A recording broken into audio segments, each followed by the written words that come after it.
तो मैं अपनी रिकॉर्डिंग मैंने शुरू कर दी है और हम लैब शुरू कर रहे हैं। ठीक है, मैं शुरू के 5-10 मिनट लेक्चर देके उसके बाद अटेंडेंस बीच में लूँगा ताकि इन द मीन टाइम जो स्टूडेंट्स ज्वाइन कर लें, ताकि फिर ये कि मेजॉरिटी स्टूडेंट्स की अटेंडेंस जो है वो एक साथ लग जाए। ठीक है, अच्छा आज की जो लैब है बेसिकली लैब नंबर 5 वो बेसिकली जीना डायोड के ऊपर बेस्ड है।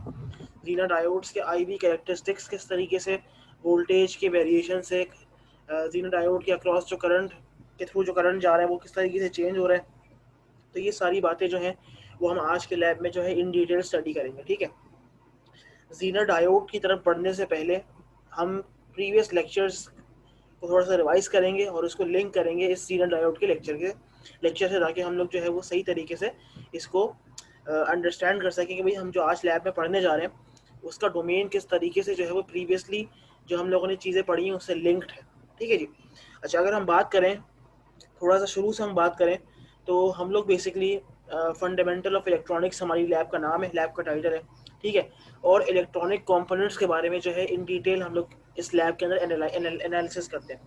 ठीक है, हम लोगों ने सबसे पहली अपनी डिवाइस जो पढ़ना शुरू करी वो एक डायोड था। ठीक है, डायोड के बारे में हम लोगों ने ये पढ़ा कि भाई diode is a simple integration of a P type and N N type semiconductor materials. ठीक है, जब एक पी टाइप और एक एन टाइप सेमीकंडक्टर मटेरियल को आप आपस में इंटीग्रेट करेंगे या जोड़ेंगे तो आपके पास एक रिजल्टिंग जो है एक डायोड जो है एक फॉर्म हो जाएगा। ठीक है, इसी वजह से हम कहते हैं कि diode is nothing but simply a P N junction. ठीक है, पी एन जंक्शन क्या होता है? एक ऐसा जंक्शन, एक ऐसा जोड़ जहां पर पी टाइप और एन टाइप मटेरियल जो है वो आपस में जुड़े हुए होते हैं। जब पी टाइप और एन टाइप मटेरियल्स आपस में जुड़ते हैं तो हमारे पास एक सर्टेन बैरियर पोटेंशियल, या हम कह सकते हैं कि भाई हमारे पास एक सर्टेन रीजन होता है जिसको हम कहते हैं डिप्लीशन रीजन, वो क्रिएट होता है। डिप्लीशन रीजन की वजह, इसका नाम जो है वो क्या बताता है? वो ये बताता है कि ये एक ऐसा रीजन है जहाँ पर कोई चार्जेस जो है वो एग्जिस्ट नहीं करते, या इन अदर वर्ड्स यहाँ पर equal amount of positive and negative charges exist करते हैं। जब किसी जगह पर इक्वल अमाउंट ऑफ पॉजिटिव और equal amount of negative charges होंगे तो they cancel out each other, resulting in the fact कि वहां पर ओवरऑल चार्ज जो है वो न्यूट्रल होता है या डिप्लीटेड होता है। आ रही बात समझ में? अच्छा, उसके बाद हम लोगों ने डायोड के बारे में इन डिटेल स्टडी की कि भाई डायोड किस तरीके से, डायोड के आईवी कैरेक्टरिस्टिक्स क्या होते हैं। फॉरवर्ड वोल्टेज ड्रॉप 0.7 होता है, 0.7 वोल्ट से ऊपर जब मैं वोल्टेज दूंगा उसी वक्त कंडक्शन होगी, उससे नीचे वोल्टेज दूंगा उस वक्त कंडक्शन नहीं होगी। तो इन शॉर्ट हमने ये बात की कि डायोड जो है वो कंट्रोल्ड कंडक्टिविटी प्रोवाइड करने के काबिल है। कंट्रोल कंडक्टिविटी से क्या मुराद है? कंट्रोल कंडक्टिविटी से ये मुराद है कि जब मेरा फॉरवर्ड वोल्टेज 0.7 से ज़्यादा होगा उस वक्त मेरे पास कंडक्शन पॉसिबल है। अगर मेरे पास 0.7 वोल्ट से नीचे है तो उस वक्त मेरे पास करंट की कंडक्शन जो है वो पॉसिबल नहीं है। सही है, तो ये बातें हम लोगों ने सारी डायोड के बारे में पढ़ी। Then we move towards the application of diodes. Application of diodes की अगर हम बात करें तो फेमस एप्लीकेशंस के अंदर 3 एप्लीकेशंस हम लोगों ने पढ़ी। रेक्टिफायर्स के अंदर हम लोगों ने half wave rectifier, full wave rectifier, then we move towards clipper and then we move towards clamper. सही है, तो रेक्टिफायर्स, क्लिपर्स, क्लैम्पर्स हम लोगों ने इन डिटेल जो है वो स्टडी किए। प्रोटियस पर इनके सर्किट हम लोगों ने एनालाइज किए, इनके आउटपुट वेव फॉर्म स्टडी की। तो सब चीज़ें जो है वो हम लोगों ने आपके सामने प्रोटियस पर जो है वेरीफाई भी की है और सब चीज़ें जो है वो हम लोगों ने करी। अच्छा, अब डायोड जो होते हैं, डायोड मुख्तलिफ टाइप्स के होते हैं। सारी बात समझते हैं यार, different types of diode depending upon their different structures. अच्छा, अगर हम बात करें जो अब तक हम डायोड पढ़ते आ रहे थे, जिसका हमने अभी अभी अभी जिक्र किया, वो मोस्ट कॉमनली उसका नाम जो है वो पी एन जंक्शन डायोड भी होता है। ठीक है, जो डायोड हम लोगों ने अभी तक पढ़ा है उसका जो एक फेमस नाम है वो है पी एन जंक्शन डायोड। ठीक है, इसके अलावा दुनिया में और डायोड्स भी होते हैं, डिफरेंट स्ट्रक्चर होगा तो डिफरेंट डायोड्स होंगे। जो आज हम डायोड पढ़ने जा रहे हैं उसका नाम है जीनर डायोड। आ रही बात समझ? अब जीनर डायोड में और जो प्रीवियस डायोड हम लोगों ने पढ़ा है, अभी मैंने अटेंडेंस मार्क नहीं की तो आप लोग वेट करें। जो जीनर डायोड है और जो हम लोगों ने प्रीवियस डायोड जिसको हम कहते हैं पी एन जंक्शन डायोड जो हम लोगों ने पढ़ा है, उसके उसमें क्या डिफरेंस है, क्या चीज़ें हैं, ऐसा क्या फ़र्क है, वो बेसिकली हम आज की लैब में पढ़ेंगे। ठीक है, याद रखें कि जीनर डायोड बेसिकली होता वही डायोड की तरह ही है और इसके अंदर वही एनोड, वही कैथोड, सारी फिनोमिना वही है। सिर्फ जीना डायोड की अगर हम बात करें तो इसमें फ़र्क ये आता है कि जो मेरे पास सिंपल पीएन जंक्शन डायोड होता है ना, that is designated to conduct only in the forward bias orientation. अगर पीएन जंक्शन डायोड फॉरवर्ड बाइस ओरिएंटेशन में लगा हुआ होता है और मैंने फॉरवर्ड वोल्टेज ड्रॉप 0.7 वोल्टेज से इंक्रीज किया, then only my device will enable current to flow through it. However, in the reverse bias orientation, my PN junction diode will never ever conduct. ठीक है, और and acts as an open circuit. But Zener diode की खसूसियत या Zener diode की खास बात क्या है? जीनर डायोड की खास बात यह है कि ये एक ऐसा डायोड है जो फॉरवर्ड बाइस में तो कंडक्ट कर ही रहा होता है।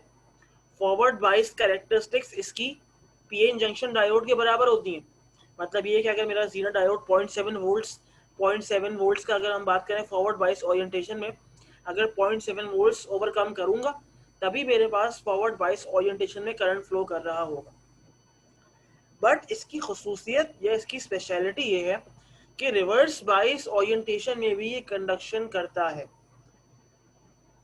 और ये कब करेगा? ये उस वक्त करता है जब आप एक certain amount of voltage that is labelled as VZ का मतलब है कि break down voltage in reverse bias orientation, अगर आपने वो चीज ओवरकम कर ली तो आपका Zener diode reverse bias orientation में भी करंट को अलाउ करेगा फ्लो करने के लिए।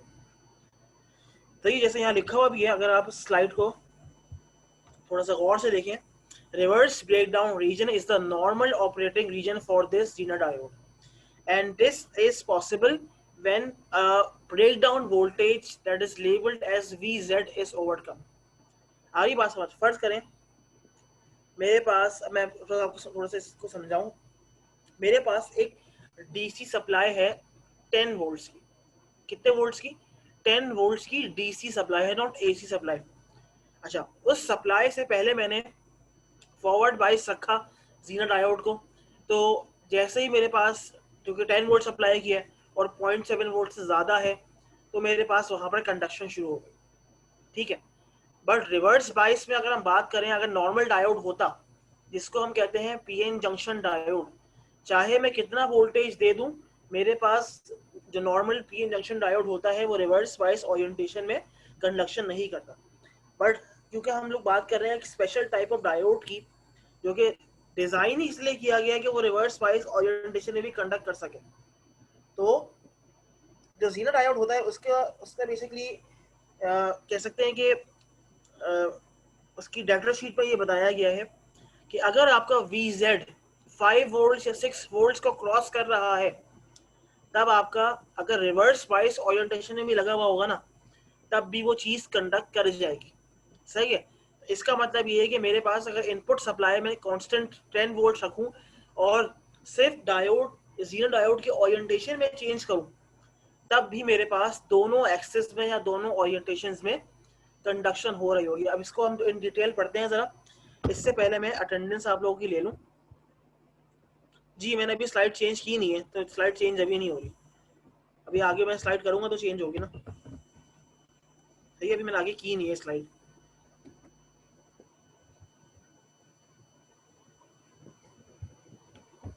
ठीक है, तो अभी मैं पहले आपकी अटेंडेंस ले लेता हूँ, उसके बाद जो है हम लोग आगे बढ़ते हैं।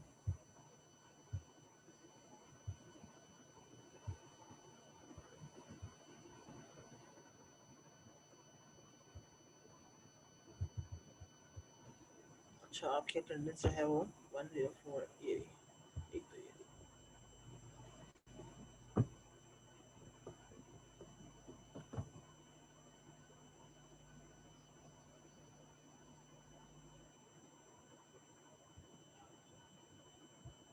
अच्छा, Mohammad Sadeen present sir. Anas sir मेरे को लास्ट लैब के अंदर अपना इशू बताया था आपने। Anas Mahmood present sir. मेहरान अब्बासी,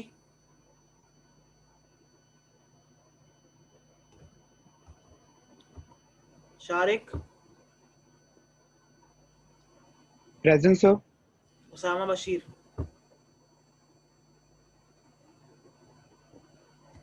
अच्छा, कौन कह रहा था कि इशू बताया था? सादेन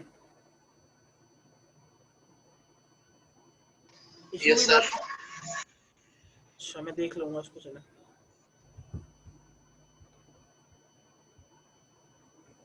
ठीक है, प्रीवियसली हम लोगों ने 2 लैब्स की थी, लैब 4 और lab number 6।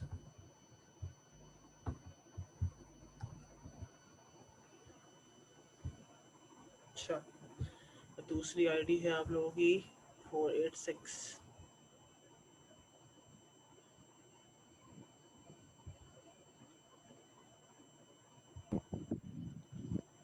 Sadia, Present. Hasnain, Hasnain,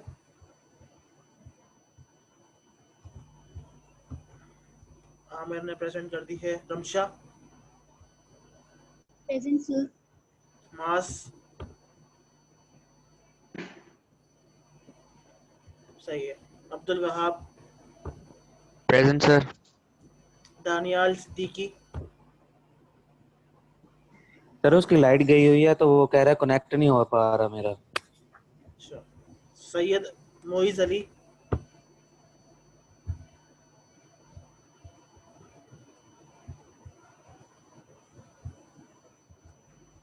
Mohammad Ali, present sir. Usama Afzal, present sir. Suhana,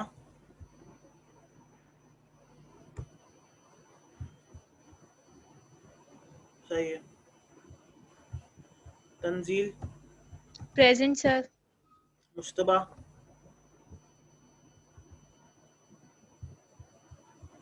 सही है। Faham, present sir. Sir Hasnain की लाइट गई हुई है, वो आ रहा है। किसकी? हसनैन शाहिद। अच्छा, खुशबख्त, Present, sir. सही है जी। हसनैन शाहिद लगा दी मैंने आपकी प्रेजेंट। काशान प्रेजेंट से। Present sir. Shumaila, Present, sir. Maheen, Present, sir. Aniba, Present, sir. ठीक है, ठीक है जी। अच्छा, तो this was a brief introduction about Zener diode. ठीक है, जीना डायोड के बारे में अभी तक ये बात हम लोगों ने पढ़ ली कि as compare to the normal PN junction diode, इसके अंदर फर्क ये है कि जो नॉर्मल पीएन जंक्शन डायोड होता है वो रिवर्स बायस ओरिएंटेशन में बड़ी मुश्किल से, हम कह सकते हैं कि बहुत ज्यादा वोल्टेज अगर अप्लाई करें तब कंडक्ट करता है, बट नॉर्मली उस फेज तक उसको हम लेके नहीं जाते। क्यों? क्योंकि जितना ज्यादा वोल्टेज अप्लाई करेंगे उतना ज्यादा डिवाइस जो है वो खराब हो जाएगी। तो इसीलिए हम लोग ये बात कहते हैं कि जो नॉर्मल पीएन जंक्शन डायोड होता है ना, that only conducts in the forward bias orientation। Reverse bias orientation में नॉर्मल पी इंजेक्शन डायोड जो है वो करंट को फ्लो नहीं करवाता। बट जीना डायोड की एक खसूसियत या खास बात ये है कि ये फॉरवर्ड बायस में तो बिल्कुल वैसे ही बिहेव करेगा जैसे पी इंजेक्शन डायोड होता है, बट रिवर्स बायस कंडीशन या रिवर्स बायस ओरिएंटेशन में अगर इसको मैंने एक certain amount of voltage that is labelled as VZ, जिसको हम कहते हैं रिवर्स ब्रेकडाउन वोल्टेज, जैसे ही मैंने वो चीज ओवरकम की मेरे पास रिवर्स बायस ओरिएंटेशन में भी करंट फ्लो करना शुरू कर जाएगा। And normally that reverse bias breakdown voltage is around 5 to 6 volts. अगर 5 to 6 वोल्ट्स मैंने अप्लाई किए जीना डायोड को रिवर्स बायस ओरिएंटेशन में, तो मेरे पास रिवर्स बायस ओरिएंटेशन में भी करंट फ्लो होना शुरू हो जाएगा। बट अब ऐसा क्या डिफरेंस है?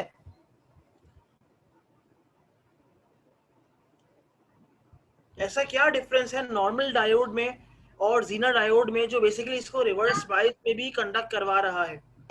तो इसका आंसर ये है कि मेरे पास जो जीना डायोड होता है इसके अंदर जो कैरियर्स मौजूद हैं, देखिए बना तो ये वही पीएन जंक्शन से, इसके अंदर भी पी टाइप और एन टाइप मटेरियल को आपस में जोड़ा गया है।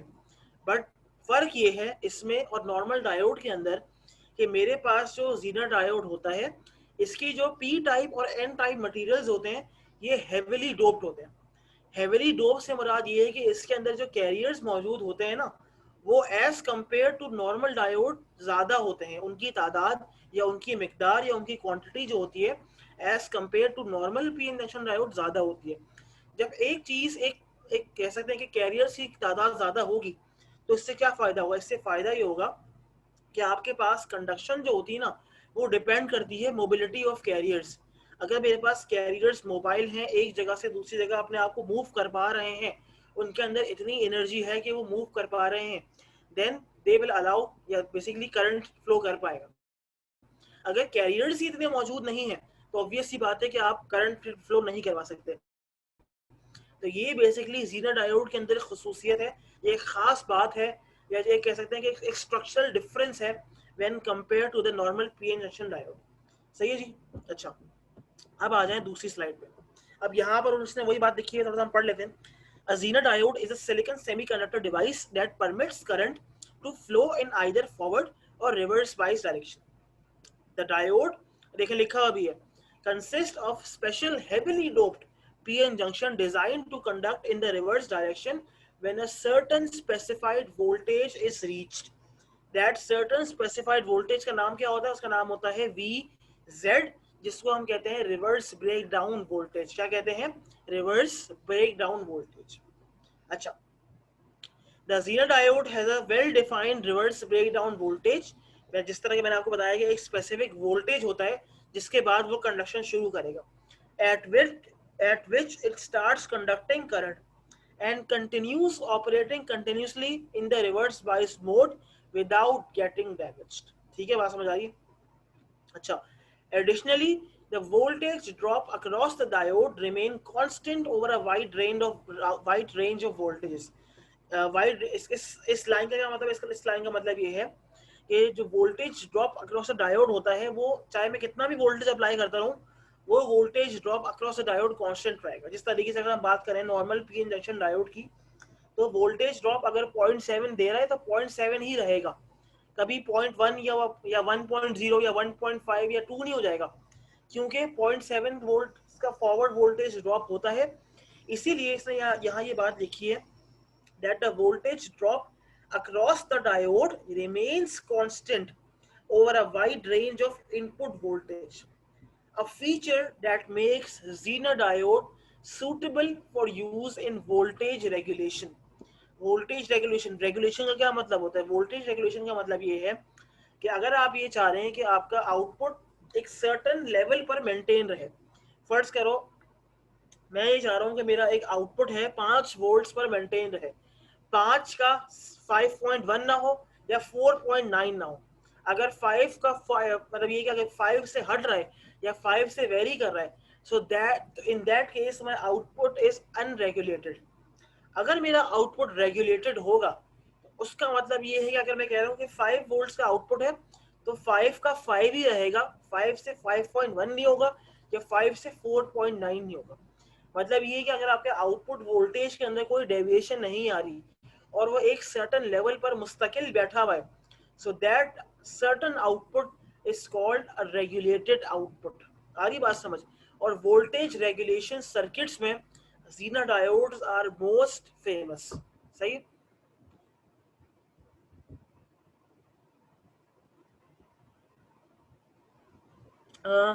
VZ पीक इनवर्स वोल्टेज को नहीं कह सकते। देखें होता क्या है, मैंने जिस तरीके से आपको शुरू में एग्जांपल दी कि मैंने एक फर्ज करें एक 10 वोल्ट्स की बैटरी कनेक्ट कर दी Zener डायोड से, मैंने बैटरी की पोलैरिटी को चेंज नहीं किया, मैंने सिर्फ और सिर्फ Zener डायोड की ओरिएंटेशन को चेंज किया। पहले फॉरवर्ड बाइस में किया, फिर रिवर्स बाइस में किया। तो मैं क्या देख रहा हूँ? मैं ये देख रहा हूँ कि चाहे मैंने ओरिएंटेशन चेंज कर दी हो बट करंट मेरे पास फ्लो कर रहा है। इसका मतलब ये है कि मैं बैटरी की पोलैरिटी चेंज नहीं कर रहा, मैं सिर्फ और सिर्फ डायोड की ओरिएंटेशन चेंज कर रहा हूँ। अगर सिंपल डायोड होता, अगर सिंपल पीएन जंक्शन डायोड होता तो क्या होता? फॉरवर्ड बाइस कंडीशन में कंडक्ट करता, रिवर्स बाइस कंडीशन में कंडक्ट नहीं करता। बट जो Zener डायोड है उसकी खुसूसियत यह है कि आप उसको फॉरवर्ड बाइस करो या रिवर्स बाइस करो, ये दोनों केसेस में कंडक्शन कर रहा होता है, keeping in mind that the supply voltage polarity never changes and it remains same. अगर 10 वोल्ट्स है तो 10 वोल्ट्स ही रहेगा, अगर 15 वोल्ट्स है तो 15 वोल्ट्स ही रहेगा। आ रही बात समझ? तो मैंने क्या किया, मैंने सप्लाई की पोलैरिटी को चेंज नहीं किया, मैंने सिर्फ और सिर्फ जीनर डायोड्स की ओरिएंटेशन को चेंज किया। सही है जी। अच्छा, अब यहाँ पर कुछ इसकी कैरेक्टरिस्टिक्स में लिखा हुआ है, कह रहा है कि Zener diode is always reverse connected when forward bias, जब आपका जीनर डायोड फॉरवर्ड बायस होता है, its characteristics are just like that of an ordinary diode. जिस तरीके से एक ऑर्डिनरी डायोड काम करता है, उसी तरीके से अगर आप इसको फॉरवर्ड बायस में प्लेस करेंगे तो 0.7 वोल्ट से ज्यादा देना पड़ेगा, उसके बाद ही कंडक्शन शुरू होगी। कह रहा है it has a sharp break down voltage called Zener voltage, जिसको हम कहते हैं VZ। जब तक वो चीज ओवरकम नहीं होगी, रिवर्स बायस के अंदर कंडक्शन जो है वो शुरू नहीं होगी। ठीक है, यही चीज इसने यहाँ पर अगर आप देखें तो ग्राफ के फॉर्म में आपको शो की है। ठीक है, ये फॉरवर्ड बायस रीजन है इसका, ये इसका। अच्छा एक मिनट, इसको जरा मैं कुछ पेन वगैरह ले आऊंगा तो उससे बेहतर हो जाएगा ये।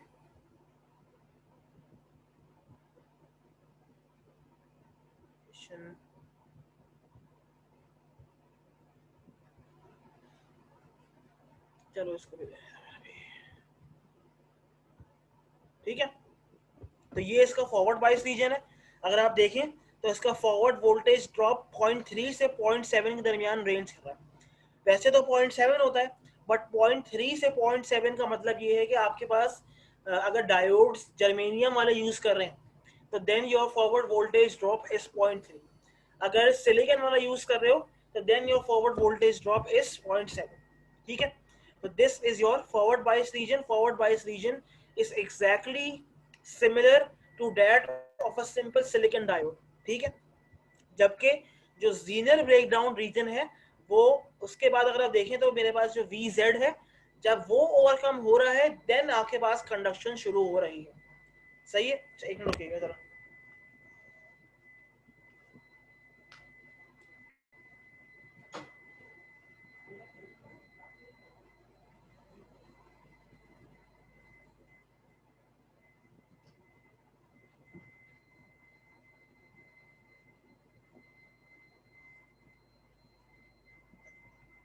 सही है जी। तो ये बेसिकली आपके पास जीनर डायोड की इंपॉर्टेंट जो है कैरेक्टरिस्टिक्स होती है। अच्छा, अगर इसको हम कंपेयर करें सिंपल डायोड से तो क्या कंपैरिजंस हैं, क्या डिफरेंसेस हैं, उसके बारे में हम लोग पढ़ते हैं। ठीक है, तो हमारे पास दो डायोड्स हैं, एक है PN जंक्शन डायोड जो आपके पास नॉर्मली डायोड हम यूज करते हैं, और दूसरा है जीनर डायोड। अच्छा, पहली जो बेसिस है कंपैरिजन की डेफिनेशन है, डेफिनेशन में क्या कह रहे हैं, it is a semiconductor diode which conducts only in one direction, that is in forward direction. ये आपके पास PN जंक्शन की बात हो रही है। अगर हम बात करें जीनर की, this diode allows the current to flow in both direction, that is forward and reverse. Such type of diode is known as a Zener diode. ठीक है, सिंबल की बात करें, सिंबल में थोड़ा सा फर्क होता है। PN जंक्शन का सिंबल ऐसा होता है, एक ट्राइंगल होता है और एक सिंपल सी वर्टिकल लाइन होती है। This is your anode, this is your cathode. Anode is the positive part, cathode is the negative part.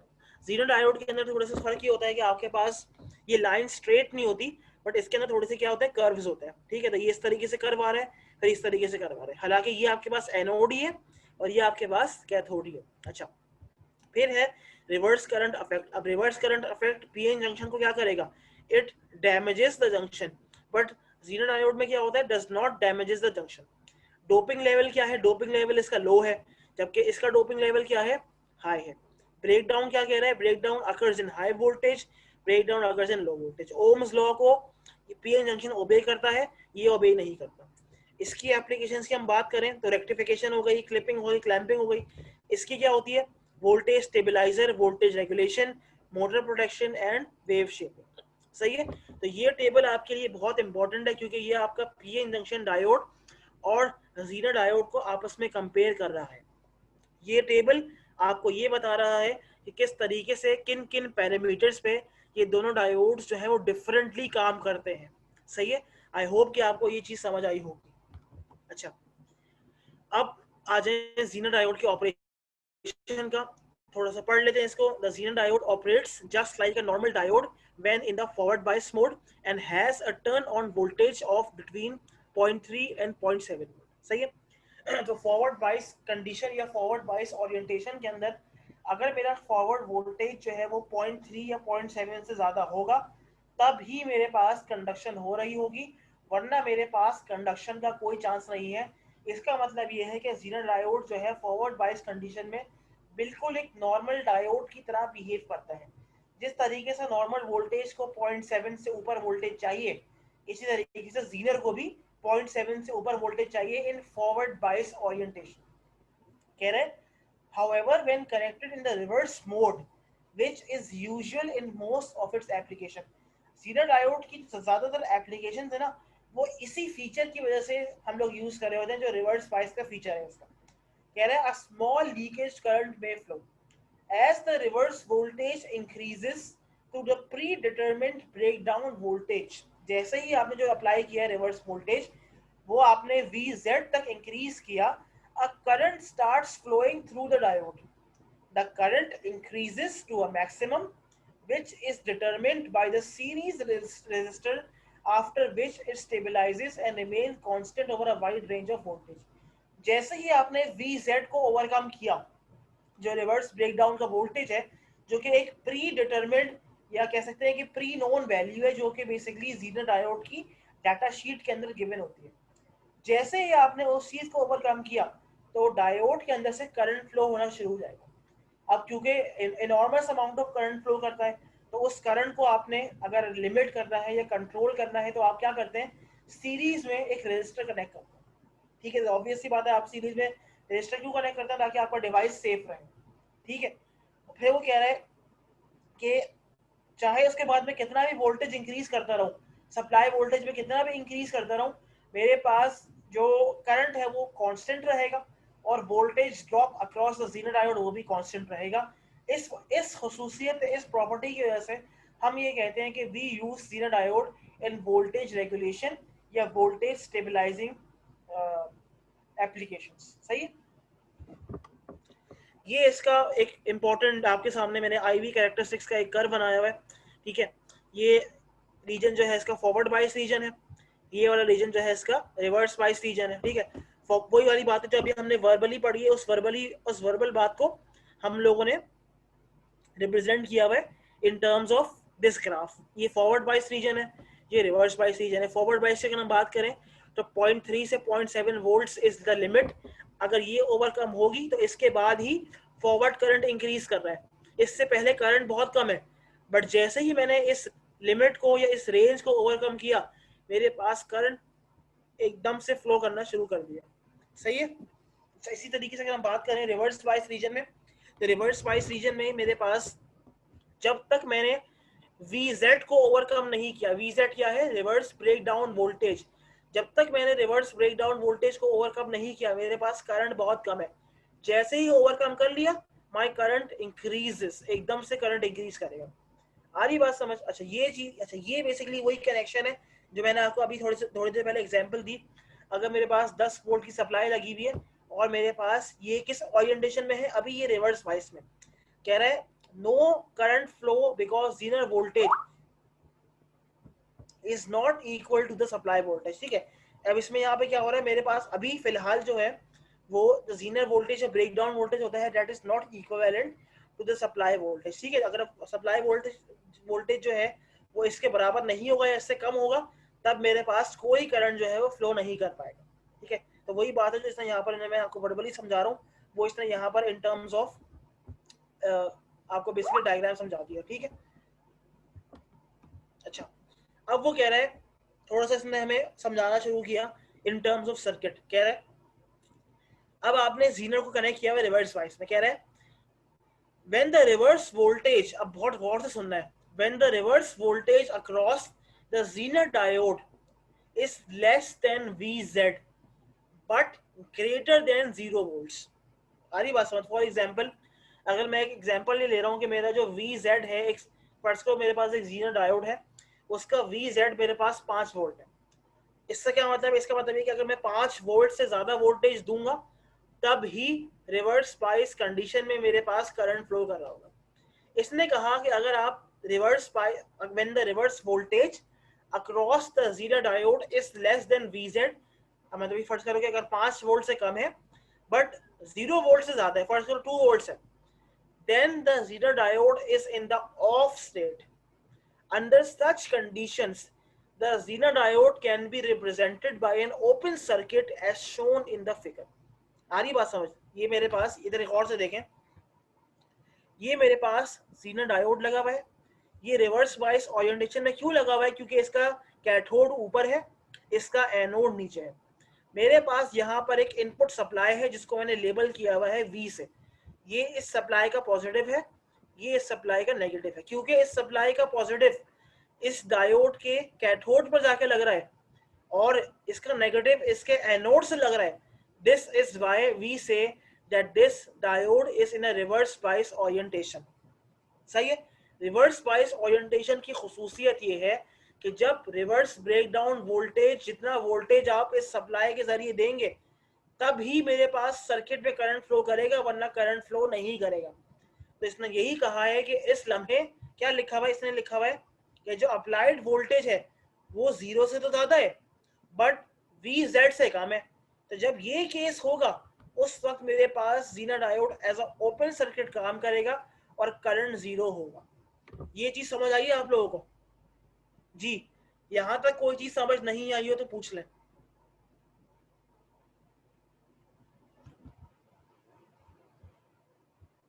क्या चीज समझ नहीं आई? कोई चीज समझ नहीं आई तो पूछ ले।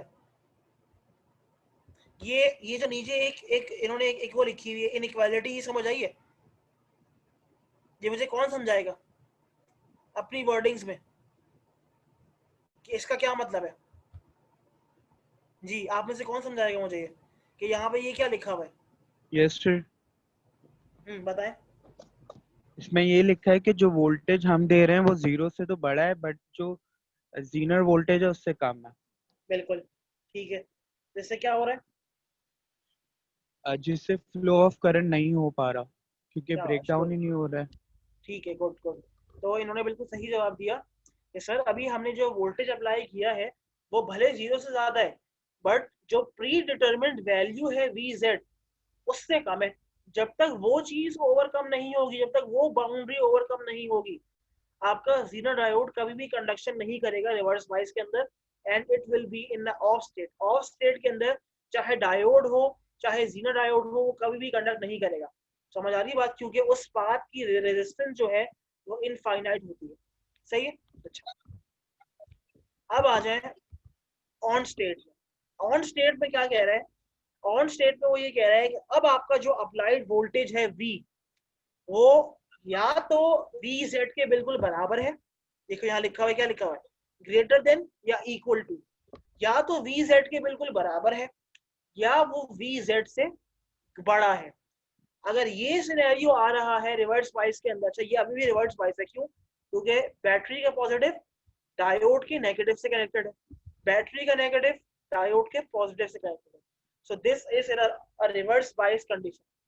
रिवर्स बायस कंडीशन के अंदर अब आपका सप्लाई वोल्टेज जो कि V से डिनोट किया गया है वो VZ से बड़ा है या उसके बराबर है। जब ये सिनेरियो होगा तब आपके पास करंट फ्लो लाजमी करेगा क्योंकि आपका Zener जो है वो ऑन स्टेट में आ गया, और जब ऑन स्टेट में आ गया तो एक करंट IZ फ्लो करेगा और एक सर्टेन अमाउंट ऑफ वोल्टेज जो कि, अच्छा ये VZ जो है ये वही वोल्टेज है जो आपने यहाँ पर अप्लाई किया है, ठीक है, जो इनपुट अप्लाई किया है।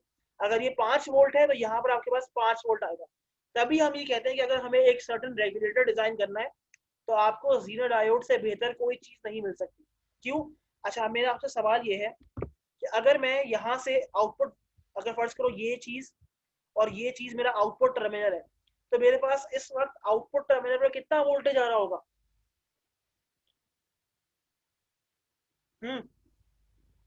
आउटपुट पर कितना वोल्टेज आ रहा होगा इस वक्त? 5। हाँ, वेरी गुड। अभी मैंने 5 अज्यूम किया हुआ है बट इन टर्म्स ऑफ अगर हम बात करें बिल्कुल उस टर्म्स में, तो जो मैंने सप्लाई वोल्टेज दिया है उतना ही वोल्टेज आ रहा होगा। सही, सप्लाई वोल्टेज नहीं, जितना मेरा VZ है उतना वोल्टेज आ रहा होगा, क्योंकि VZ बेसिकली वो वोल्टेज है जिसको हम कहते हैं Zener ब्रेकडाउन वोल्टेज। एक बार वो ओवरकम हो गया और आपने अपनी सप्लाई वोल्टेज बढ़ाना भी शुरू कर दी ना, तब भी मेरे पास करंट कांस्टेंट रहेगा और जो वोल्टेज ड्रॉप यहाँ पर VZ हो रहा है वो कांस्टेंट रहेगा। क्यों? क्योंकि ज़ीनर डायोड की इंपॉर्टेंट कैरेक्टरिस्टिक्स ये होती है कि इसके अक्रॉस जो वोल्टेज ड्रॉप है वो चाहे कितना भी आप वोल्टेज सप्लाई का इंक्रीज करते रहें, ये कांस्टेंट रहता है, क्योंकि इसकी एप्लीकेशन क्या होती है, we use it in regulator circuits. और रेगुलेटर सर्किट्स का काम ये होता है कि आउटपुट हमेशा एक सर्टेन लेवल पर आकर मेंटेन रहेगा। सही है, ये चीज क्लियर है? इसमें कोई मसला तो नहीं है? कोई चीज समझ नहीं आई तो पूछ ले।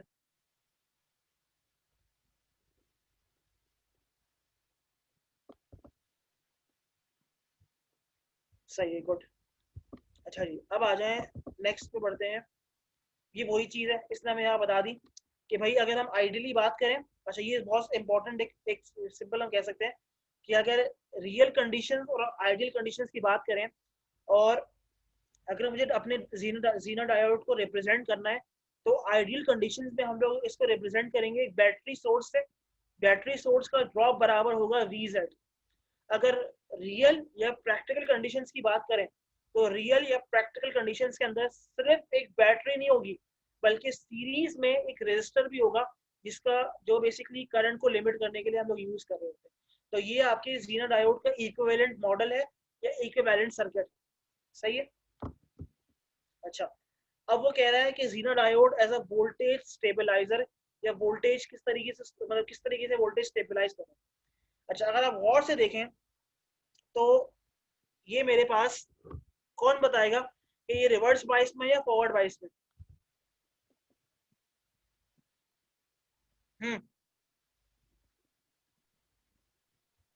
रिवर्स। शाबाश, वेरी गुड। रिवर्स बाइस में होने की शर्त यहाँ पे, ये शर्त कह सकते हैं, एक बेसिकली सबूत ये है कि बैटरी का नेगेटिव कनेक्टेड है डायोड के पॉजिटिव से, बैटरी का पॉजिटिव कनेक्टेड है डायोड के नेगेटिव से। सही है? तो वही बात है कि जब मेरे पास, जब तक डायोड का जो रिवर्स ब्रेकडाउन वोल्टेज VZ, जब तक मेरी सप्लाई वोल्टेज वहां नहीं पहुंचेगी, तब तक मेरे पास कोई चीज, कोई कंडक्शन नहीं होने वाली। जैसे ही मेरे पास VZ तक पहुंच गया, मेरे पास से करंट IZ फ्लो होना शुरू हो जाएगा, और आउटपुट पे जो वोल्टेज ड्रॉप आ रहा है वो बराबर हो जाएगा VZ के। अच्छा, अब इसने अपना आउटपुट वोल्टेज इस रेजिस्टर के अक्रॉस लिया है, बट ये रेजिस्टर और ये डायोड ये आपस में क्या है, पैरेलल है, और जो सर्किट पैरेलल होता है उसका वोल्टेज बराबर होता है। तो जो वोल्टेज ड्रॉप यहाँ पे आ रहा है वही वोल्टेज ड्रॉप यहाँ पर मुस्तकिल आता रहेगा। इसलिए इसको हम कह रहे हैं Zener diode as a voltage stabiliser या वोल्टेज रेगुलेटर। सही है? क्लियर है? अच्छा, अब यहाँ पे क्या लिखा हुआ है, उसने सारी बेसिकली यहाँ पर जो है वो बात बताई हुई। In a DC circuit Zener diode can be used as a voltage regulator और टू प्रोवाइड वोल्टेज रेफरेंस। ठीक है? The main use of diode lies in the fact that the voltage across a Zener diode remains constant for a larger change in current. अच्छा, larger change in current कैसे आता है? Current किस वजह से change होता है? बताएं। करंट चेंज होने की दो वजूहत हो सकती है, कौन कौन सी? अगर मुझे किसी पाथ का करंट चेंज करना है तो मैं क्या करूंगा? सर रेजिस्टेंस कम कर देंगे। शाबाश, शाबाश, वेरी गुड। पहली बात तो ये कि रेजिस्टेंस वेरी कर सकते हैं। तो जो सीरीज में रेजिस्टर लगा हुआ है, अगर उसकी वैल्यू में कम करूंगा तो ऑब्वियस सी बात है मेरे पास करंट बढ़ेगा, और उस लार्जर चेंज इन करंट के लिए इसके चाहे मेरे पास करंट कितना भी चेंज हो, but voltage drop across the ज़ीनर diode हमेशा कांस्टेंट रहेगा। अच्छा, दूसरी वजह क्या हो सकती है करंट चेंज होने की? Increase in voltage. Very good. Supply voltage अगर मैं इंक्रीज करूंगा तब भी मेरे पास करंट इंक्रीज होगा। क्यों? क्योंकि मेरे पास करंट जो है वो पोटेंशियल डिफरेंस पर डिपेंड करता है। जितना ज्यादा पोटेंशियल डिफरेंस होगा उतना मेरे पास इलेक्ट्रॉन्स फ्लो कर पाएंगे। बट हमें ये बात पता है, चाहे किस वजह से भी करंट चेंज हो रहा हो, किसी वजह से भी करंट चेंज हो रहा हो, मेरे पास ज़ीनर डायोड के अक्रॉस जो वोल्टेज ड्रॉप है वो VZ के बराबर ही होगा। सही है? This property makes it possible to use Zener diode as a constant voltage device or a voltage regulator. In any power supply circuit, a regulator is used to provide a constant output voltage. ठीक है? अगर आप power supply circuit की बात करें, जैसे अगर हम बात करें आपके मोबाइल चार्जर जो होते हैं, मोबाइल चार्जर का मकसद क्या होता है? मोबाइल चार्जर का मकसद ये होता है कि एसी को डीसी करें, रेक्टिफिकेशन करें, और उस रेक्टिफाइड पल्सेटिंग डीसी को फिर कैपेसिटर के जरिए स्मूथ कर दें, और जब एक दफा स्मूथ हो जाता है तो अगर उसको 5 वोल्ट कांस्टेंट पर लेकर आना है, then we use a regulator circuit. और रेगुलेटर सर्किट के अंदर ज्यादातर या तो रेगुलेटर आईसी यूज होती है, उस रेगुलेटर आईसी के अंदर जो काम हो रहा है वो जीनर डायोड के जरिए ही यूज कर रहे हैं। सही है? अच्छा, irrespective of variation in input voltage, उसने वही बात देखी हुई है, irrespective of variation in input voltage or variation in load current। अच्छा, अब वो कह रहे हैं the variation in input voltage is called line regulation, the variation in load current is called load regulation। अब और से सुने, मैंने अभी आपसे ये बात की कि लार्जर चेंज ऑफ करंट जो होता है वो दो वजूहात की वजह से होता है। पहले आप लोगों ने जवाब दिया कि भाई सर, अगर हम रेजिस्टेंस चेंज कर रहे हैं तब मेरे पास करंट चेंज होगा। अगर मैं लोड रेजिस्टेंस चेंज कर रहा हूँ जिस वजह से मेरे पास लोड करंट चेंज हो रहा है, तो this is called load regulation. और अगर मैं इनपुट वोल्टेज, सप्लाई वोल्टेज है, वो चेंज कर रहा हूँ तो उसको हम कहते हैं लाइन रेगुलेशन। तो ये दो इंपॉर्टेंट टर्म्स हैं, एक को हम कह रहे हैं लाइन रेगुलेशन और दूसरे को हम कह रहे हैं लोड रेगुलेशन। ठीक है, ये आपके लैब मैनुअल के अंदर भी सवाल पूछे हुए हैं, तो ये आप लोग उससे भी हेल्प ले सकते हैं इस प्रेजेंटेशन से। ये प्रेजेंटेशन मैंने आपके एलएमएस पर अपलोड की हुई है, तो जब आप लैब मैनुअल सॉल्व करेंगे तो इससे भी हेल्प ले सकते हैं। ठीक है, अच्छा, इसके अलावा इसमें एक और एप्लीकेशन ली है, voltage zener diode as a voltage clamper. Voltage clamper हम लोग यूज कर सके हैं डायोड में भी। तो ये जो आपका बेसिकली कह सकते हैं कि जो सप्लाई है वो भी बेसिकली इसकी तरह काम करता है। इसमें क्या हो रहा है, गौर से देखें। इसमें ये कह रहा है कि मेरे पास एक सप्लाई वोल्टेज है, साइन वेव है। साइन वेव के अंदर दो साइकिल्स होती है। कौन कौन सी? एक होती है पॉजिटिव साइकिल, एक होती है नेगेटिव साइकिल। अच्छा, अब ये क्या कर रहा है? अच्छा, क्लैंपर क्या होता है? क्लैंपर मुझे कोई बता सकता है क्लैंपिंग क्या होती है? प्रीवियस लैब में पढ़ा है अभी। What is clamping?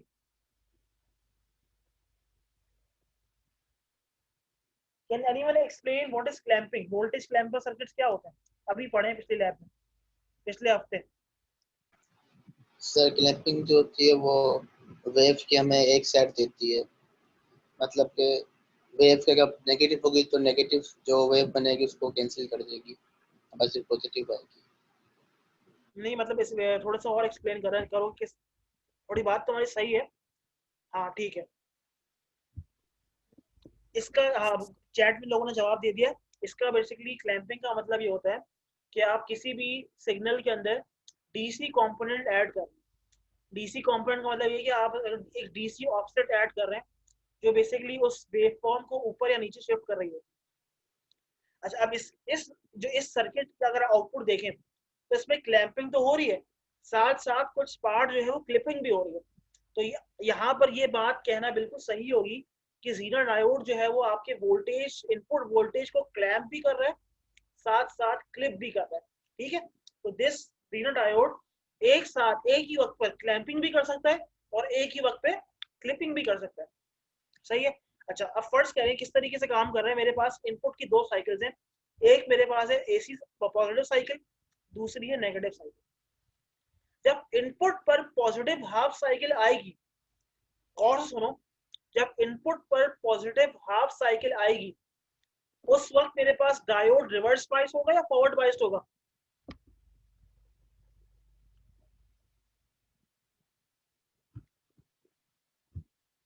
Reverse bias, very good, reverse biased होगा। क्यों? क्योंकि जब मेरे पास पॉजिटिव हाफ साइकिल आ रही है तो ये पॉजिटिव है, ये नेगेटिव है।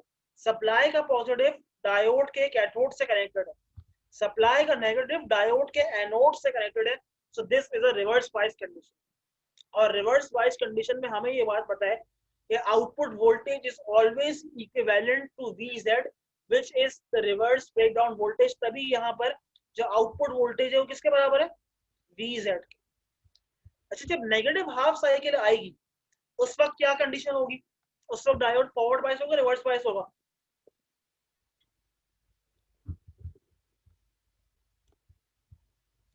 नहीं, रिवर्स बाइस नहीं होगा। नहीं मुस्तफा, गलत है आपका जवाब। जब सप्लाई का नेगेटिव आएगा, मैं कह रहा हूँ जब देखें इनपुट में दो हाफ साइकिल हैं, एक है पॉजिटिव हाफ साइकिल, दूसरी है नेगेटिव हाफ साइकिल। जब नेगेटिव हाफ साइकिल आएगी उस वक्त यहाँ नेगेटिव आएगा, यहाँ पॉजिटिव आएगा, तो उसकी वजह से आपके पास क्या होगा जी, फॉरवर्ड बाइस होगा। ठीक है, वेरी गुड, खुशबक का जवाब भी सही है और मुश्तबा का जवाब भी ठीक है। ठीक है, जब फॉरवर्ड बाइस होगा, जब फॉरवर्ड बाइस होता है तो जो आपके पास क्या ज़ीनर डायोड जो है it acts as a normal diode, और नॉर्मल डायोड का ड्रॉप कितना होता है 0.7 वोल्ट। अच्छा, क्योंकि ये इसका कैथोड ऊपर है और एनोड नीचे है, बैटरी लगी हुई है बट बैटरी उल्टी लगी हुई है, तभी यहाँ पर -0.7 का ड्रॉप आ। क्लियर? तो this is how we use a zener diode as a voltage clamper. ये रिपीट कर दूं, देखें, इनपुट पर एक बैटरी लगी हुई है but battery is not a DC supply, this battery is an AC supply. जो एसी सिग्नल होता है उसके अंदर दो साइकिल्स होती है ना, पॉजिटिव हाफ साइकिल जो कि जीरो एक्सिस के ऊपर है, नेगेटिव हाफ साइकिल जो कि जीरो एक्सिस के नीचे। पॉजिटिव हाफ साइकिल के अंदर सारी वैल्यूज जो है वो पॉजिटिव होती है, नेगेटिव हाफ साइकिल के अंदर सारी वैल्यूज क्या होती है, नेगेटिव होती है। जब पॉजिटिव हाफ साइकिल की अगर हम बात करें उस वक्त ये पॉजिटिव है, ये नेगेटिव है, तो इसकी वजह से मेरे पास डायोड रिवर्स वाइज हो गया। ठीक है, अब क्या हो रहा है, जब सप्लाई, जब नेगेटिव यहाँ आ गया तो इसकी वजह से मेरे पास डायोड क्या हो गया, फॉरवर्ड बाइस। देखें, दो तरीके होते हैं, या तो आप सप्लाई की पोलैरिटी कांस्टेंट रखो और डायोड को ऊपर नीचे मूव करो उलट, या फिर डायोड को कांस्टेंट रख के सप्लाई की पोलैरिटी ऊपर नीचे करो। तो इस वजह से मेरे पास क्या होता है, ओरिएंटेशन चेंज होती है, फॉरवर्ड से रिवर्स, रिवर्स से फॉरवर्ड। क्लियर है जी? हुनैन समझ आ गया आपको?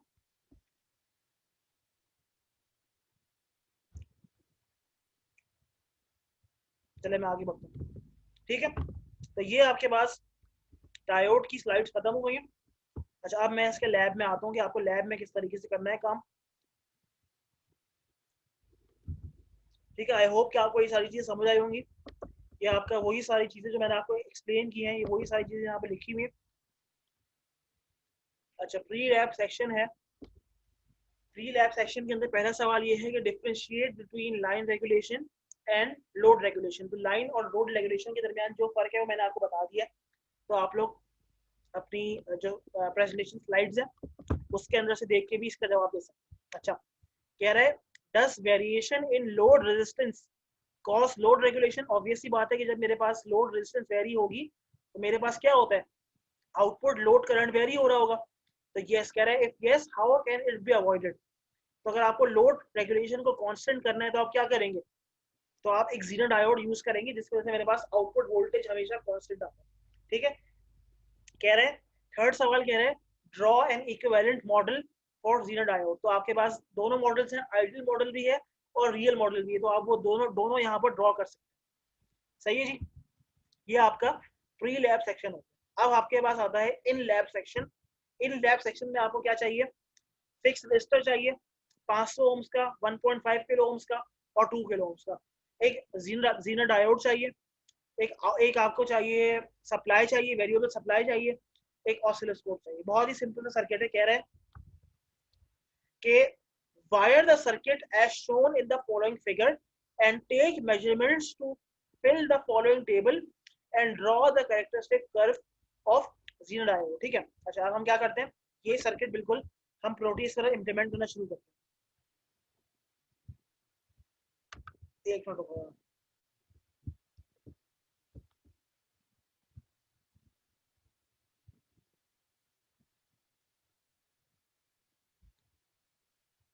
समझ आ गया? बस मैं क्या कर रहा हूँ, मैं अब इस सर्किट को इम्प्लीमेंट कर रहा हूँ प्रोटीएस पर, और इनपुट मैं वेरी करूंगा, साथ साथ में अपना करंट देखता जाऊंगा और अपना वोल्टेज भी देखता जाऊंगा। इस लिहाज से क्या करूंगा, मैं अपना आई वी कैरेक्टरिस्टिक्स को प्लॉट करना शुरू करूंगा। ठीक है,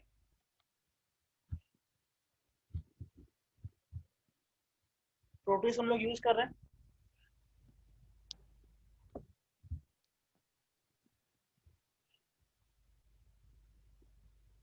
सर एक चीज पूछनी है हाँ बोलो। सर। हम जो वोल्टेज सप्लाई है वो वेरिएबल है, हम्म, तो जो जीना वोल्टेज है वो तो एक जगह जाकर कांस्टेंट हो जाएगा, तो जब भी हम उसे मेजर करेंगे वो तो सेम वोल्टेज दिखाएगा। बट हम हाँ जो वेरिएबल वोल्टेज है हम तो वो बढ़ाए जा रहे हैं, तो हाँ। सर्किट में वो, तो हमें ये कैसे पता चलेगा कि जो हम बढ़ा रहे हैं वो अभी एट द प्रेजेंट टाइम कितना है, हम कितना दे रहे हैं, वो कैसे पता चलेगा? मतलब आप ये कह रहे हो कि आप ये कैसे पता चलेगा क्या आप इसमें कितनी सप्लाई वोल्टेज दे रहे हो, ये कह रहे हो? जी सर, क्योंकि वो तो एक बार जीना वोल्टेज तक पहुंच गया मगर हम फिर भी बढ़ा रहे हैं वोल्टेज, हम्म। तो वो वोल्टेज हम कैसे मालूम करेंगे सर, क्योंकि ये तो एक सीरीज सर्किट है। नहीं देखो अगर फर्स्ट करो, सप्लाई वोल्टेज मेरा वेरी कर रहा है 0 से 10 वोल्ट, सही है, और मेरा जी जीरो वोल्टेज है 5 वोल्ट। ठीक है, तो अगर मैंने 5 वोल्ट को क्रॉस कर लिया, तब तो मेरे पास आउटपुट पर चाहे मैं कुछ भी कर लूँ, मेरा 5 वोल्ट से ज्यादा आउटपुट नहीं आने वाला। सही है। अच्छा, अगर आप ये कह रहे हो कि आप इनपुट वोल्टेज कैसे मेजर करोगे, तो इनपुट वोल्टेज मेजर करने की जरूरत ही नहीं है। जब जो वोल्टेज आप इनपुट पर सेट कर रहे हो वो तो आपको साइड में शो हो रहा होगा ना, समझ रहे हो? जी जी, वो तो हो रहा होगा, बट फिर भी फॉर सेटिस्फेक्शन कि कहीं सर्किट में कोई लीकेज ना हो या कुछ और ना हो, तो जो हम उसके वोल्टेज दे रहे हैं वो ही हाँ, तो उसके पैरेलल में आप वोल्ट मीटर लगा दो, क्या फर्क पड़ता है? सब वेरिएबल वोल्टेज के जो सोर्स है उसके पैरेलल में। हाँ। ठीक है सर। ठीक। Sure.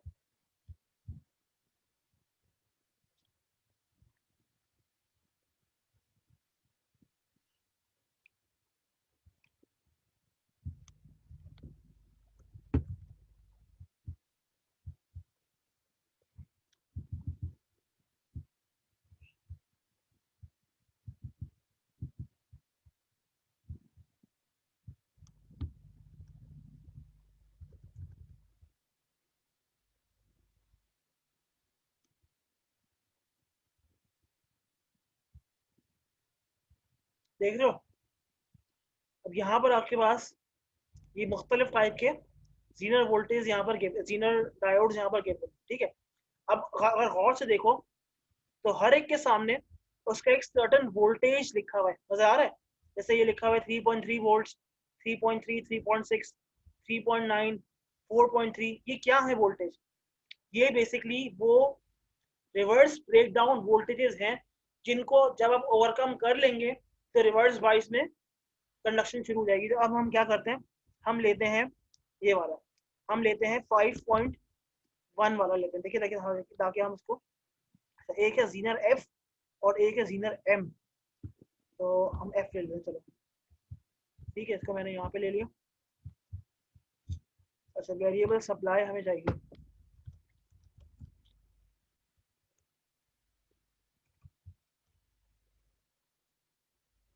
हम्म, हम्म,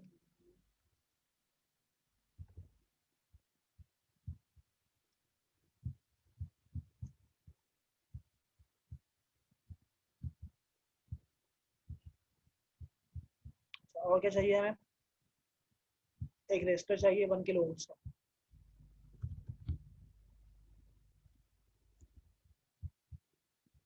सही है जी। अच्छा, अब सप्लाई को क्योंकि हमें वेरिएबल बनाना है, तो सप्लाई को वेरिएबल बनाने का एक तरीका तो ये हो सकता है कि या तो आप यूज कर रहे हैं पोटेंशियोमीटर और यहाँ पर इसको वेरिएबल बना दो, बट अगर इसको आप उस मसले में नहीं पढ़ना चाह रहे तो आप क्या करेंगे कि बार बार यहाँ से सप्लाई के वोल्टेज को चेंज करते रहेंगे। ठीक है, इस तरीके से भी कर सकते हैं, कोई मसला नहीं है इसके अंदर। बट अगर इसको आप थोड़ा सा और एफिशिएंट करेंगे तो इसको आप यूज कर सकते हो, चलो ऐसे यूज कर लो, उसमें मसला नहीं। सप्लाई के साथ हमें चाहिए एक एमीटर, हमें चाहिए एक डीसी एमीटर, ठीक है जी। इसको हमें करना है, ठीक है, इस तरीके से कनेक्ट। इसको मैंने इससे कनेक्ट कर दिया, इसको मैंने इससे कनेक्ट कर दिया, ठीक है जी। इसको मुझे जो है वो ऐसे कनेक्ट करना है, ठीक है। बिल्कुल, इसको मैंने रिवर्स वाइज में कनेक्ट किया हुआ है। इसका वोल्टेज हमें कितना पता है, कितना है 5.1 वोल्ट, ठीक है जी। इसको मैंने यहाँ से कनेक्ट कर दिया। इसको मुझे करना है 1 किलो ओम्स। एमीटर की रेंज मुझे मिली एम्पियर्स करनी है, क्योंकि करंट लिमिटेड होता है इसका, ठीक है। मिली एम्पियर्स कर दिया। साथ साथ हमें क्या चाहिए, हमें एक वोल्ट मीटर भी चाहिए, ठीक है। डीसी वोल्ट मीटर यूज करेंगे, क्योंकि हम अभी डीसी वोल्टेज दे रहे हैं इनपुट पे, तो डीसी यूज करेंगे, ठीक है जी। इसको मैंने यहाँ से कनेक्ट किया, इसको मैंने यहाँ से कनेक्ट, ठीक है जी। ये हो गया। और सर्किट में हमें लगाना पड़ेगा एक ग्राउंड, ठीक है जी। अच्छा, अब हम क्या करते हैं, इसको अब हम रन करते हैं और देखते हैं कि मेरे पास इस वक्त आउटपुट वोल्टेज क्या है, ठीक है। आउटपुट वोल्टेज क्या आएगा और करंट कितना आ रहा है, ये भी चेक करते हैं। इसको मैंने रन किया। अच्छा, इसको रन करने से पहले इस वक्त सप्लाई का वोल्टेज है 1.5 वोल्ट्स। ये रिवर्स बायस ओरिएंटेशन में कनेक्ट किया हुआ है। इसका खुद का जो VZ है वो 5.1 वोल्ट्स है। तो अब मेरा सवाल आपसे ये है कि सर्किट में करंट कितना होगा और यहाँ पर वोल्टेज कितना ड्रॉप हो रहा होगा, जी बताएं।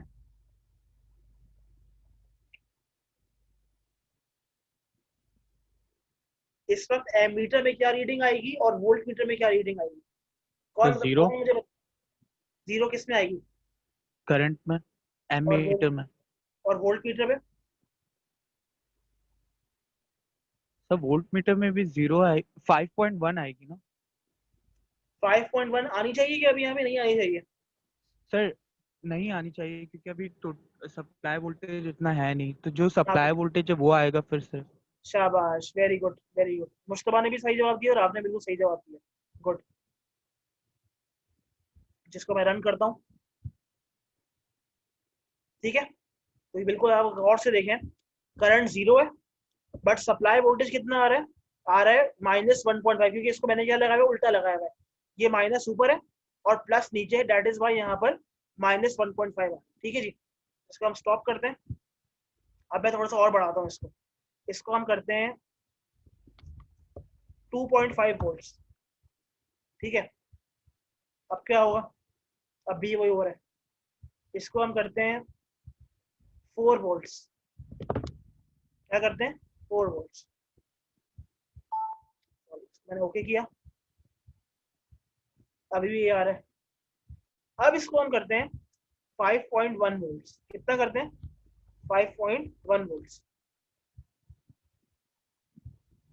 अब करंट कुछ ना कुछ फ्लो कर रहा है और मेरे पास जो वोल्टेज ड्रॉप है वो 4 एग्जैक्टली 5.1 नहीं आ रहा बट 4.95 आ रहा है, ठीक है। अच्छा, थोड़ा सा इसको हम और बढ़ाते हैं।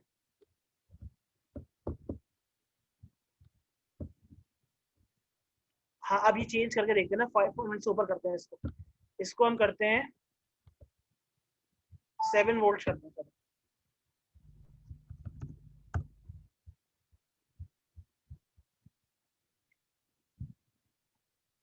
सही है, तो ये अराउंड 5.1 ही ड्रॉप देता रहेगा मुस्तकिल। अच्छा, अगर मैं वोल्टेज और इंक्रीज, अच्छा करंट भी देखें मुस्तकिल इंक्रीज कर रहा है। एक मिनट को उसको जरा जो है ना, मैं इसको आप लोग, हाँ सही है, क्योंकि आपको उसमें करना, ठीक है ठीक है, बिल्कुल ठीक है। इसको मैं करता हूँ 10 वोल्ट्स। समझ आ रही है ये चीज, करंट मुस्तकिल बढ़ रहा है और ये 5.1 ड्रॉप मुस्तकिल दे रहा है। अच्छा, मैं 10 वोल्ट दे रहा हूँ, यहाँ पर मुस्तकिल 5 वोल्ट जा रहा है, तो बकिया 5 वोल्ट का कहाँ पे ड्रॉप हो रहा होगा?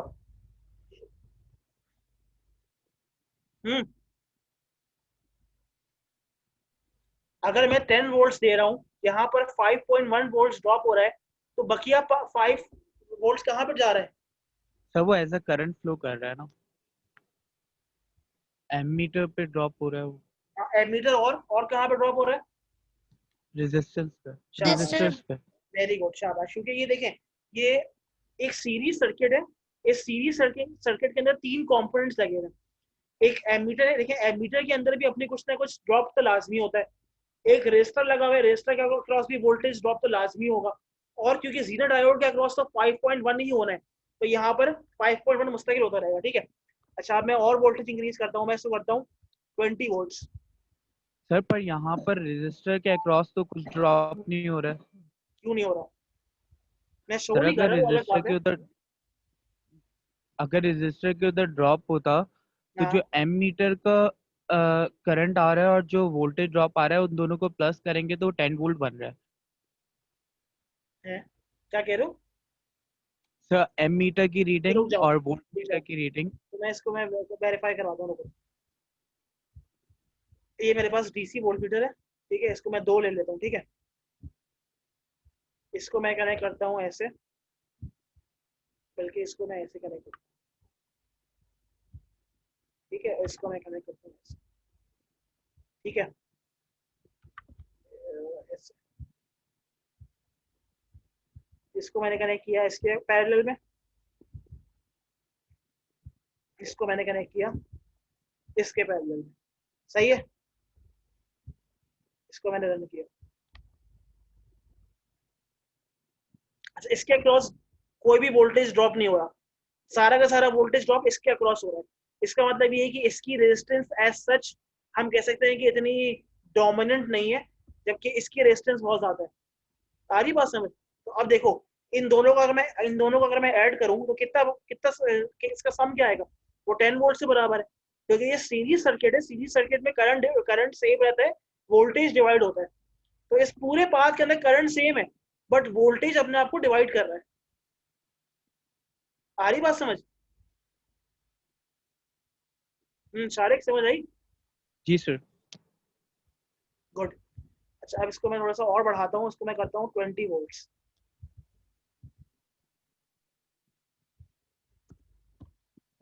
ठीक है, अब इसको 20 वोल्ट्स किया, ठीक है। तो यहाँ पर वही 5.1, बट यहाँ पर कितना हो रहा है? 14.9। क्लियर है? तो इस तरीके से आपने क्या करना है कि आप जो भी जीरो डायोड यूज कर रहे हैं, पहले चेक करो यहाँ से कि उसका वोल्टेज ड्रॉप VZ किसके बराबर है। जो मैंने जीरो पिक किया उसका रिवर्स वोल्टेज था 5.1 वोल्ट्स। 5.1 से पहले पहले चाहे मैं कितनी भी सप्लाई दे दूं, कंडक्शन नहीं, करंट जीरो था। जैसे ही मैंने 5.1 पे पहुंचा, उसके बाद मैंने 5.1 से इंक्रीज करना शुरू किया, तो then my current is increasing but my output voltage is always constant at 5.1 volt। इसका मतलब ये कि इस टाइप के सर्किट्स आप वोल्टेज रेगुलेटर सर्किट्स में यूज कर सकते हैं, बट आपको ये बात पता होनी चाहिए कि आपका जीनर वोल्टेज का रिवर्स ब्रेकडाउन वोल्टेज कितना है, क्योंकि यही चीज डिटरमिन करेगी कि आपको कितने वोल्टेज का वोल्टेज रेगुलेटर चाहिए। सही है जी? अच्छा, अब आ जाए वापस इस पे, ठीक है। तो इस तरीके से आप लोग यहाँ पर कर लीजिएगा, ये चीज बहुत आसान है। अच्छा, फिर कह रहे हैं, ये तो हमने कर लिया, नहीं ये वाला नहीं किया अभी हमने। Wire the circuit as shown in the following figure and take measurements to fill the following table and draw the characteristic curve of Zener diode। अच्छा, ये हमने अब आपने क्या करना है? अब कुछ भी नहीं करना, इसके पैरेलल में एक रेजिस्टर कनेक्ट करना है। इसको मैंने यहाँ से थोड़ा सा इसको इधर लेके जाता हूँ, ठीक है। अब मुझे एक रेजिस्टर और चाहिए जो कि इसके पैरेलल में लगा होगा। कोई मसला नहीं है, कोई डिफरेंस नहीं है, वही चीज है, सिर्फ इसने एक पैरेलल में रेजिस्टर लगा दिया, इसके कोई मसला नहीं है इससे, ठीक है। इसको भी हम करते हैं 1 के, ठीक है। तो अगर इसको मैं वापस रन करूं तो वही चीज आ रही है, देखो यहाँ पर वही 14.9, वही 5.1। अच्छा, यहाँ पर अच्छा, अब मैं एक काम ही करता हूँ, करंट को थोड़ा सा जो है बल्कि सही करंट का मसला नहीं, ठीक है। तो इसी तरीके से आपने ये चीज इसके लिए भी करनी है, तो आप ये भी कर लीजिएगा, कोई मसला नहीं है इसके अंदर। बस ये 2 टास्क हैं और एक पोस्ट लैब टास्क है। पोस्ट लैब में कह रहा है design a bridge rectifier circuit using diodes taking 35 volts AC as an input from a step down center type transformer। Simulate your design circuit on any simulations tool using like Multisim or Proteus। अच्छा, soldering रहने दें on Vero board। Attach a smoothing capacitor of a suitable value for peak rectification। Plots its voltage waveform using oscilloscope। Regulate the output using Zener regulators। You will now ultimately have a regulated power supply।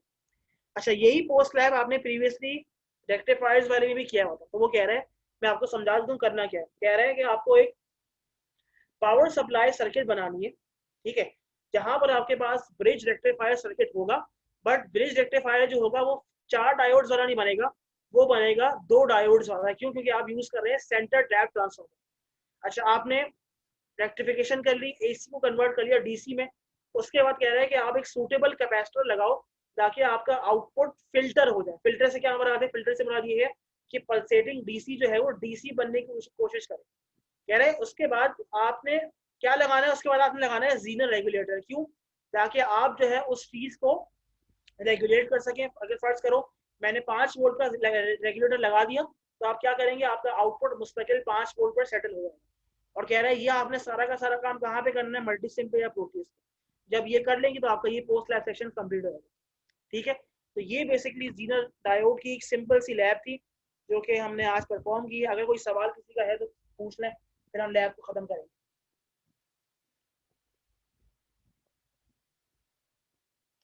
बाकी attendance जिसकी रह गई है वो मैं अभी attendance वापस एक दफा लूंगा, मुझे बता दीजिएगा। कोई चीज ऐसी है जो समझ नहीं आई हो तो पूछ लें। ये पावर पॉइंट की प्रेजेंटेशन मैंने ऑलरेडी एलएमएस पर अपलोड कर दी है। मैंने बहुत कोशिश की कि मैं यूट्यूब पर अपलोड कर सकूं रिकॉर्डिंग्स को, बट रिकॉर्डिंग यूट्यूब पे अपलोड नहीं हो रही। मैंने डाउनलोड वाले ऑप्शन को इनेबल किया तो मेरे पास तो वो चीज़ डाउनलोड हो रही है। अच्छा, मुझे आप लोग ये बताइएगा कि आप लोग जब रिकॉर्डिंग को खोलते हैं तो क्या आपसे वो पासपोर्ट या कोई पासवर्ड मांगता है या नहीं मांगता? No sir. पासवर्ड नहीं मांगता ना, क्योंकि मैंने वहां से पासवर्ड को डिसेबल किया हुआ है और डाउनलोड को मैंने इनेबल किया। मुझे ये समझ नहीं आ रहा कि वो डाउनलोड आपके पास ऑप्शन क्यों नहीं आ रहा। तो मेरे पास तो डाउनलोड हो रही है, मैंने खुद डाउनलोड करके देखी है, मेरे पास डाउनलोड हो रही है। तो मुझे ये समझ नहीं आ रहा कि आपके पास डाउनलोड क्यों नहीं हो रही वो चीज़। तो आप लोग उसको एक सर दफा तो जो वापस आपने देखो। डाउनलोड किए वो आप व्हाट्सएप पे शेयर कर। चलो मैं वो कर लूंगा, ठीक है ठीक है ठीक है। हाँ, जीना डायोड इन्होंने सवाल सर पूछे। जी बोले। सर आपसे कहना था कि अगर कोई भी डिस्कशन हो तो आप व्हाट्सएप पे ग्रुप बनवा दें। हमें अलग अलग जगहों से सब अलग अलग ही बोल रहे होते हैं, किसी का कुछ समझ भी नहीं आ रहा होता। चलें ठीक है, तो आपका इसमें सीआर कौन है क्लास का? सर ये तो किसी को भी नहीं पता, आपने बोला था कोई सीआर है, आप ही बताएं। चले शारिक को हम सीआर बना दे रहे हैं। एक शारिक बन जाए, लड़कियों में जो है वो खुशबक को बना देते हैं। ठीक है, तो शारिक और खुशबक आप लोग की जिम्मेदारी ये है कि आप लोग जो है वो कोऑर्डिनेट करें और एक व्हाट्सएप पे ग्रुप बना रहे हो, मुझे भी उसमें ऐड कर लें ताकि आइंदा जो भी फ्यूचर कोई भी बात करनी हो तो उस पर हम लोग कर देंगे। ठीक है, तो लड़कों में शारिक को बना देते हैं और लड़कियों में खुशबक। तो आप दोनों जो है वो कोऑर्डिनेट करके एक व्हाट्सएप का ग्रुप बना लें और सबको वहां पर ऐड कर लें। ठीक है। अच्छा, बाकी इनका सवाल ये है मुश्तबा का। मुश्तबा ने सवाल किया है कि सर जीनर रेगुलेटर कोई को पैरेलल में लगानी है या सीरीज में? अभी जो हमने काम किया है वो बेसिकली अगर आप गौर से देखें तो सप्लाई के साथ सीरीज में एक रजिस्टर लगा हुआ है और सीरीज में क्या लगा हुआ है? रेगुलेटर। सही है। तो आपको जिस तरीके से मैंने लैब में करवाया ना बिल्कुल वैसे ही करना है। आप क्या करेंगे? आप इस तरीके से करेंगे, मैं आपको थोड़ा सा समझा देता हूँ कि फर्स्ट करो यहां से आपके पास जो है वो फिल्टर्ड आपका आउटपुट आ गया। क्या आ रहा है?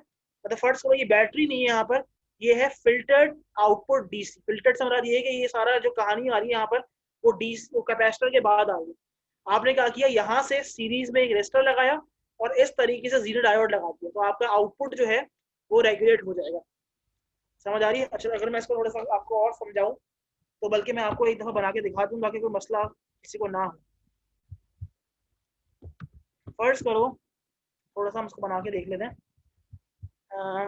मैं ज़्यादा नहीं बना रहा, मैं सिंपल सा बनाऊंगा ताकि आपको एक्सप्लेन कर सकूँ मैं। ठीक है, थोड़ा सा सर्किट बना रहा हूँ मैं। ठीक है, हुनैन आपका मसला मैं देख नहीं पाया था, मतलब सही बता रहा हूँ मैं आपको, मैं मुझे याद भी नहीं रहा, बट इसको मैं आज देख लेता हूँ। ठीक है, ये मेरे पास सप्लाई लग गई, ये मेरे पास रजिस्टर लग गया, डायोड उठाते हैं 1N4007। ठीक है, डायोड लग गया। ठीक है, इसको हमने किया तरीके से अरेंज किया। ये मेरे पास हाफ वेव रेक्टिफायर है। क्या है ये? Half wave rectifier. बल्कि इसको मैंने उल्टा लगा दिया, सॉरी, इसको मुझे इधर लगाना था।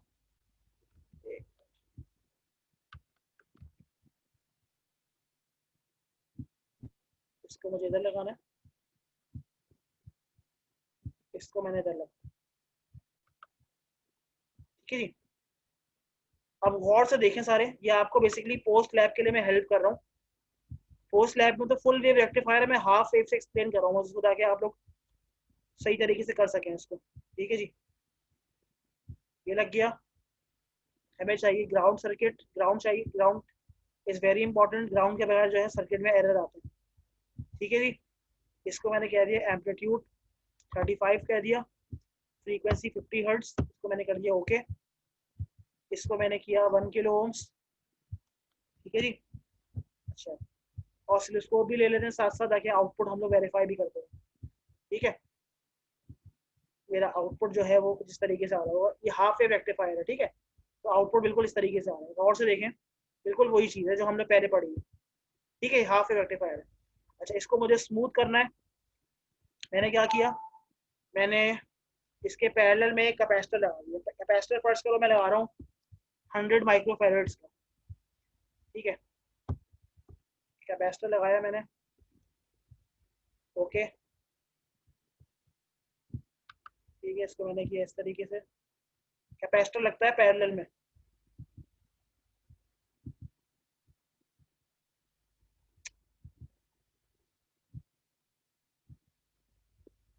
ठीक है जी, इसको मैंने किया।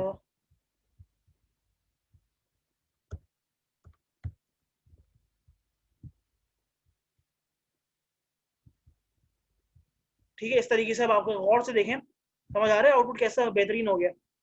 बट अभी मुझे क्या चाहिए, मुझे 5 वोल्ट्स फर्स्ट करो आउटपुट में चाहिए। तो मैं क्या करूंगा, अब मैं करूंगा यहाँ पर एक जीनर डायोड की हेल्प लूंगा। कैसे लूंगा, या तो डायरेक्ट जीनर लगा दो, मैं डायरेक्ट लगा दूँ, मैं चेंज नहीं कर रहा इसको। मैंने क्या किया, इसको ऐसे किया और इसको मैंने किया इस तरीके से रोटेट। इसको मैंने ऐसे किया, इसको मैंने ऐसे किया। ठीक है जी, इसको मैं करता हूँ रन, क्योंकि मैंने यहाँ पर वो लगाया नहीं ऑसिलोस्कोप।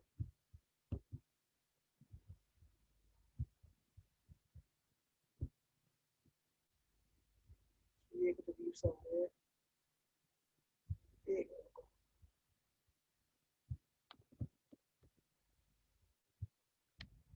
इसको हम यहाँ पर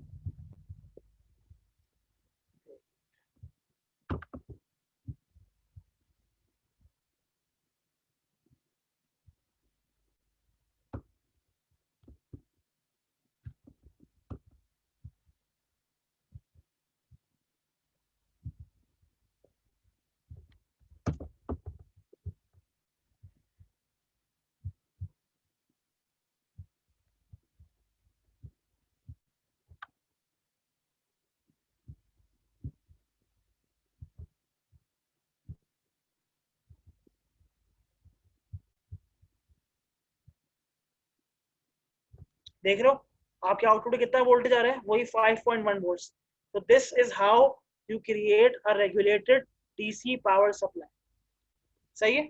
सो this is your post lab task. पर फर्क क्या है कि आपको यहाँ पर एक हाफ वेव रेक्टिफायर नहीं लगाना, आपको एक फुल वेव रेक्टिफायर लगाना। बस ये फर्क है। क्लियर है, ये चीज समझ आ गई? ठीक है कशन, आपकी अटेंडेंस लगी हुई है, ये मसला नहीं है। ये चीज यहाँ पर क्लियर समझ आ गई कि पोस्ट लैब टास्क कैसे करना है। जी क्लियर है सबको, कोई मसला तो नहीं है इसमें?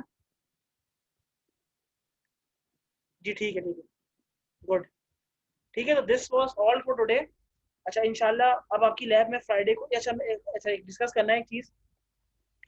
फ्राइडे को मैं आपकी लैब ना नहीं ले सकता, क्योंकि मुझे कुछ अपने थोड़े से काम वाम होते हैं उस दिन। तो मैं आपकी लैब ना इसी तरीके से या तो वीकेंड पे लूंगा, सैटरडे को या संडे को। तो किसी को कोई मसला तो नहीं है सैटरडे संडे को लैब अगर मैं कंडक्ट कर रहा हूँ? किसी को इशू तो नहीं है? अगर मैं लैब सैटरडे संडे को ले रहा हूँ तो किसी को कोई मसला तो नहीं है? ठीक है, कोई सर मसला नहीं। नेक्स्ट वीक से तो मिड टर्म स्टार्ट हो जाएंगे। बल्कि हाँ मिड टर्म भी है, मगर मिड टर्म जो है वो आपके मतलब फ्राइडे वाली लैब तो लूंगा ना मैं, तो मैं कोशिश करूंगा कि संडे को आपको डिस्टर्ब ना करूं, मैं सैटरडे को लैब ले लूंगा, क्योंकि संडे को ज़्यादा आपको पढ़ना होगा, आपका मंडे को पेपर वगैरह होगा, तो मैं कोशिश करूंगा कि सैटरडे को लैब लेके ताकि आप लोग जल्दी से लैब लें और ख़त्म हो जाए, ठीक है। सर मिड टर्म ऑनलाइन होने या फिर यूनिवर्सिटी ऑनलाइन में? ऑनलाइन ऑनलाइन ऑनलाइन यूनिवर्सिटी में नहीं हो रहा, ऑनलाइन होगा। Okay, thank you sir. और यूनिवर्सिटी हो सकता है मिड टर्म के बाद खोले, सही है। सर आई जो होप फाइनल है वो, जो फाइनल पेपर है वो मतलब डेफिनेटली फिजिकली होंगे। यार देखो क्या होता है अभी, डायरेक्ट प्लान तो हम लोग कुछ यूनिवर्सिटी वाले कर रहे हैं, बट हालात का नहीं पता ना अभी कि क्या किस तरीके से हालात होंगे, तो अब देखो क्या होता है, क्या डिसाइड करते हैं। फिर जो फाइनल प्रोजेक्ट होगा सर, फिर वो कैसे सबमिट किया जाएगा सर, क्योंकि फिर अगर वो तो मैं यूनिवर्सिटी में। हार्डवेयर में लूंगा चाहे कुछ भी हो जाए, okay sir, thank you sir. मैं आसान नहीं करूंगा कि वो दुकानें सब खुली हुई हैं, आप लोग आराम से सामान लेके लेने जा सकते हैं, तो उसमें इट्स मसला ओके नहीं है। सर, हमारा प्रोजेक्ट हाफ तो रेडी हो गया है। गुड गुड, शाबाश, गुड गुड, सही है। तो this was all for today. अच्छा लोग जो अटेंडेंस में एक दफ़ा ले लूँ, तो अटेंडेंस में एक दफ़ा से चेक कर लूँ कि सब लोग हैं या नहीं है, फिर आप लोग चले जाइएगा। अच्छा सादिया है, बल्कि जो एब्सेंट है जी उनका सर। बस जी ठीक है, सर। जो एब्सेंट है उनका ले लेता हूँ। मुइज है, मुइज, ये मुइज कौन है? मैंने तो उनको एक दफ़ा भी लैब में नहीं देखा, कौन है ये मुइज? ये आप बाकी क्लास में आते हैं, ये बाकी लैब्स में होते हैं या नहीं होते? ये नो नो सर, उसने छोड़ दिया है, यूनिवर्सिटी छोड़ दी यूनिवर्सिटी छोड़ दी है? अच्छा जी। सही है, ठीक है ठीक है, कोई मसला नहीं। अच्छा दूसरी वाली,